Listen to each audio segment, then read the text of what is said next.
Comment définir ce match de l'équipe de France en un mot, les amis? Je vous laisse le mettre dans les commentaires. Moi, le premier mot là qui me viendrait à l'esprit, ça serait le mot fiasco, je pense, parce que l'équipe de France a réalisé un non-match, on va pas se mentir. Mais sans parler de fiasco, j'ai vraiment très peur pour la Coupe du Monde, pour vous dire la vérité. Quand je vois une équipe de France qui, à seulement 2 mois de la Coupe du Monde, continue de se chercher, qui n'a pas d'automatisme, qui a l'air complètement perdue, qui n'a plus cette certaine sécurité qu'elle avait il y a quelques années maintenant, bah franchement ça me fait peur. Alors après vous allez me dire, ouais mais regarde, ce soir on a une équipe de France qui est totalement recomposée, totalement remaniée, parce qu'on a une liste de blessures longue comme mon bras. C'est pas faux, effectivement. Mike Maignan est blessé, Hugo Lloris est blessé, Jules Koundé est blessé, Théo Hernandez est blessé, Lucas Hernandez est blessé, Kanté, Pogba, Benzema, Coman, bref, j'en passe des meilleurs, et ça se trouve, j'en oublie d'autres, Ousmane Dembélé, bref, il y en a énormément. Mais le problème, c'est que si à la Coupe du Monde tu arrives également avec énormément de blessés, bah tu fais quoi? Tu restes comme ça et tu t'adaptes pas? Non, parce que je vous le dis sincèrement, si on va à la Coupe du Monde comme ça me fait très peur. Je vous le dis honnêtement. Et là, quand je vois le non-match qu'on a réalisé ce soir, quand je vois une équipe de France qui est fébrile, qui s'est fait manger dans tous les domaines, il y a eu 20 bonnes minutes de jeu ce soir. Les 20 premières minutes étaient très correctes, assez bonnes de la part de l'équipe de France, avec une équipe de France qui n'hésitait pas à presser, à se projeter très rapidement vers l'avant, à créer du danger, à se créer des occasions. Et à partir de la 20e minute, plus rien, c'était le néant. Et en face, c'était le Danemark. Alors attention, j'ai beaucoup de respect pour le Danemark, demi-finaliste lors du dernier Euro. Ils ont énormément de joueurs avec beaucoup de qualité, des joueurs d'ailleurs qu'on connaît très bien, qui ont évolué en Ligue 1 ou qui évoluent à l'heure actuelle en Ligue 1. Voilà, je pense à Kasper Schmeichel, gardien actuel de l'OGC Nice, Joachim Andersen, qui jouait auparavant du côté de l'Olympique Lyonnais, Kasper Dolberg, ancien attaquant de l'OGC Nice qui aujourd'hui joue à Séville. Ensuite, on a également des joueurs de classe mondiale, qu'on se le dise très clairement, Christian Eriksen, qui fait un excellent début de saison avec Manchester United. On a également Christensen, dans l'axe, défenseur central du FC Barcelone. Donc c'était vraiment pas une équipe à sous-estimer. Le Danemark, c'est une très bonne équipe, mais c'est pas non plus une équipe qui est favorite pour gagner la Coupe du Monde. Donc quand tu vois que contre une équipe comme ça, tu te fais manger de la 20e jusqu'à la 90e minute, bah sincèrement, il y a de quoi s'inquiéter. On est éliminé de la Ligue des Nations actuellement. Alors bon là, j'ai envie de dire qu'on s'en fout un petit peu, la Ligue des Nations c'est pas une compétition qui est extrêmement importante, mais quand on voit que sur les 6 derniers matchs on en a gagné que 1, je trouve que c'est inquiétant quand même. Pourtant, ce soir il y a eu des bonnes choses face au Danemark, je vous dis la vérité, beaucoup comme je le disais de pressing, une équipe de France qui a réussi à créer du jeu, à se projeter vers l'avant, avec beaucoup de phases de variation, de transition également, et c'était intéressant. Et comme je le disais, voilà, il y a eu des choses intéressantes au début de match. Par contre, à partir de la 20e minute, c'était extrêmement compliqué. Il y a eu beaucoup de périodes de flottement avec une équipe du Danemark qui, commençait à vraiment engranger de la confiance. Il commençait à grappiller quelques mètres, jusqu'à se retrouver aux 25 mètres de l'équipe de France. Et on a vu ce qui s'est passé. On s'est pris 2 buts en 5 minutes. Le premier, ça vient d'un centre de Damsgaard, très bien repris par Kasper Dolberg qui arrive à devancer et à prendre à contre-pied Areola. Effectivement, il a eu le nez fin là-dessus. Voilà, le renard des surfaces à l'état pur. J'aime bien ce style d'attaquant, moi. Il voit qu'il est pas prêt au marquage du tout et il arrive à devancer Areola, donc c'est très bien joué de la part de Dolberg.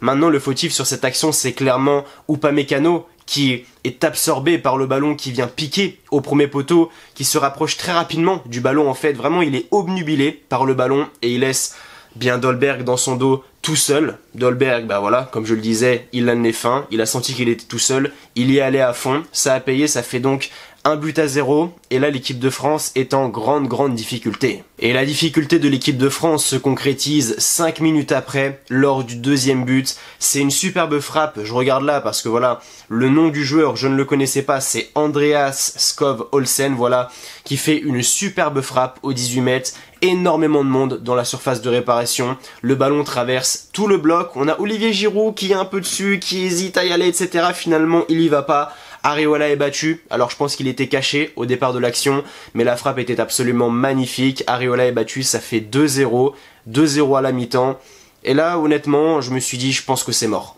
Sincèrement je pense que c'est mort, il y a eu des remontadas qui ont été faites lors de la phase finale de la Ligue des Nations l'année dernière, mais là, pas la même mentalité, pas le même groupe, pas le même effectif. Il manquait un nombre de joueurs incalculable.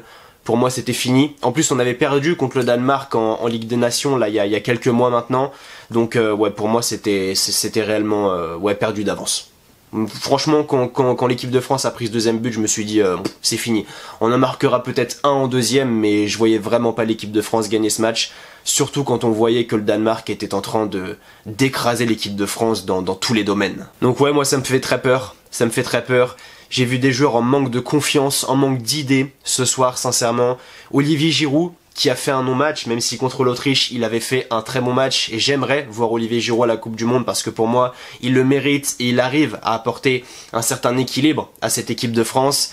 Kylian Mbappé, également envahi par des mauvaises décisions, beaucoup trop individualistes. Le nombre de fois où il tire au-dessus, à un moment, je veux dire, il fait 2 frappes. Alors qu'il a d'autres solutions, mais il décide d'y aller seul, il frappe, laisse tomber, mais 20 mètres au-dessus, hein, et j'exagère pas, hein, il a tiré vraiment 20 mètres au-dessus du but. Upamecano, également en grande difficulté ce soir. Upamecano, j'ai d'ailleurs l'habitude de le regarder, hein, ce joueur-là, et honnêtement, ce soir c'était extrêmement compliqué pour lui, dans tous les domaines, physiquement, techniquement, le nombre de ballons en profondeur, le nombre de fois où il était pris de vitesse également, enfin, tu sentais vraiment qu'il n'était pas serein. Upamecano, alors que d'habitude c'est vraiment un joueur posé, très serein, mais là on voyait qu'il était en grande difficulté. Camavinga pareil, au milieu de terrain, complètement perdu, le petit jeune, franchement, il est sorti d'ailleurs à la mi-temps. Bref, un non-match de la part de beaucoup de joueurs de l'équipe de France, et ça s'est fait sentir. Et honnêtement, on peut rigoler, hein, tout ce qu'on veut, machin, Mbappé qui tire 15 mètres au-dessus, Pogba, marabouter l'équipe de France, ce que vous voulez, hein, on peut rigoler, hein, mais honnêtement ça fait peur. À seulement 2 mois de la Coupe du Monde, je pense que ça fait vraiment très très peur pour l'équipe de France. Donc j'espère que ça va être corrigé, mais malheureusement ça ne pourra pas être corrigé parce que les prochains matchs de l'équipe de France, ça sera pour la Coupe du Monde. Directement, tu rentres dans le bain. Là, c'était le dernier match avant la Coupe du Monde, donc ouais, j'ai peur.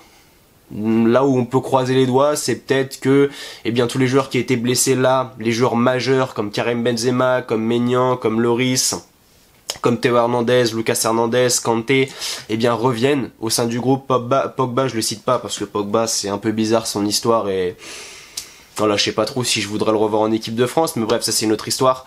Donc voilà.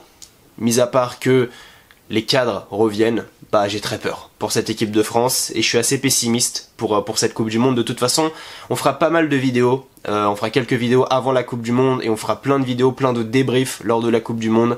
Donc voilà, à voir, mais pour l'équipe de France, j'ai assez peur pour vous dire la vérité. Voilà les amis, c'était tout pour ce débrief du match entre le Danemark et l'équipe de France. Victoire du Danemark, 2-0. C'était donc le dernier match avant la Coupe du Monde. Bref, j'espère que le débrief vous aura plu. Les amis, avant de partir, n'oubliez pas le petit like, le petit pouce bleu. Voilà pour le référencement, ça m'aiderait énormément. Et n'oubliez pas également de vous abonner à la chaîne si vous avez aimé ce que vous avez vu et que vous aimez les débriefs footballistiques. Donc voilà les amis, nous on se retrouve très prochainement pour de nouvelles vidéos. D'ici là, prenez soin de vous. Je vous souhaite comme toujours que du bonheur, que les bonnes choses. Portez-vous bien et merci à vous d'avoir regardé cette vidéo. Allez, ciao, bye bye.